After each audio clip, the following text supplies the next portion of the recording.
सोचें, एक ऐसा सिपा सालार जो कभी किसी जंग में नहीं हारा, जिसका नाम सुनकर दुश्मन के कदम लरस जाते थे।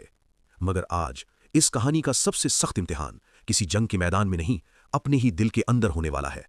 सवाल ये नहीं कि उसने कितनी जंगें जीतीं, सवाल ये है क्या वो अपने नफ्स को भी हरा सका। इस्लाम की तारीख सिर्फ फुतूहात की कहानी नहीं, ये कहानी है इताअत, सब्र और अल्लाह पर पूरे भरोसे की।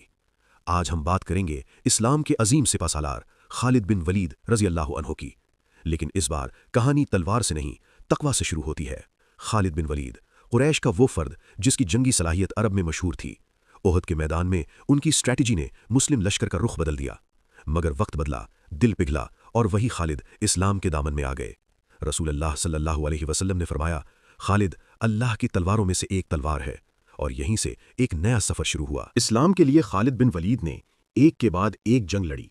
मौता, यरमूक, हुनैन, हर मैदान गवाह है उनकी बेमिसाल क़यादत का। लश्कर कम होता, दुश्मन ज़्यादा होता, मगर नतीजा हमेशा एक होता, इस्लाम की फ़तह। लोग कहते ये जीत खालिद की वजह से है, और यहाँ इम्तिहान शुरू होता है। हज़रत उमर बिन ख़त्ताब रज़ी अल्लाहु अन्हु जब खलीफा बने तो एक सख्त फैसला किया।